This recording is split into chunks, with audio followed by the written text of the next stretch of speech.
কিছুদিন ধরেই বাসার চুলার গ্যাস নেই সকাল থেকে রাত পর্যন্ত, তাই বাধ্য হয়ে লাকড়ি দিয়ে রান্না করতে হচ্ছে। শুধু যে গ্যাসের সমস্যা তা কিন্তু নয়, সাথে কিন্তু কারেন্টের সমস্যাও আছে। আর যাদের বাসায় বিশেষ করে ছোট বাচ্চা আছে তাদের খাবারের ব্যবস্থা করতেই কিন্তু মায়েদের অনেকটা কষ্ট করতে হচ্ছে। আসসালামু আলাইকুম সবাইকে, welcome to my new daily blog. বেশ কিছুদিন ধরেই কিন্তু আমাদের এদিকে গ্যাস নেই বললেই চলে। সারাদিন তো গ্যাস থাকেও না, যদিও গ্যাস আসে রাত 1টা বাজে আসে, আর যতটুকুই আসে ওইটা দিয়ে হচ্ছে রান্না করা একেবারে অসম্ভব। সকালে ঘুম থেকে উঠে দেখে আম্মু লাকড়ি চুলাতে হচ্ছে গিয়ে একটু চা বানিয়েছিল আর হচ্ছে দোকান থেকে পাউরুটি কিনে নিয়ে এসেছিল। বরাবরই আমরা একটু দেরি করে ঘুম থেকে উঠি, আর অন্যদিকে কিন্তু দুপুরের রান্নাও চলছে। তো তারপর একটু হালকা নাস্তা করে নিলাম।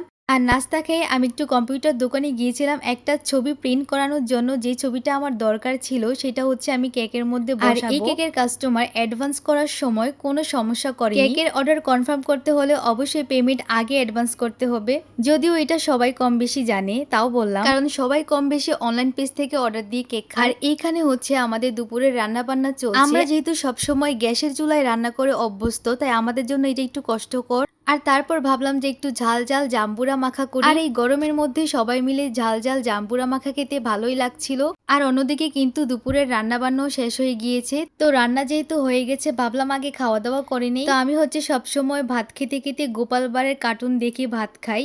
আর ল্যাপটপ চালু করে দেখি যে নেট নেই। একটুর জন্য যদি ওয়াইফাই না থাকে কি যে একটা বিরক্ত লাগে। আচ্ছা যাই হোক, তারপর সন্ধ্যাবেলায় হচ্ছে আমি এই নাড়ুগুলা খেয়ে নিচ্ছিলাম। এগুলো এত বেশি মজা লাগে আমার কাছে, কি বলবো। আমি তো একসাথে 1 প্যাকেট খেয়ে ফেলতে পারবো, আমার ভীষণ পছন্দের।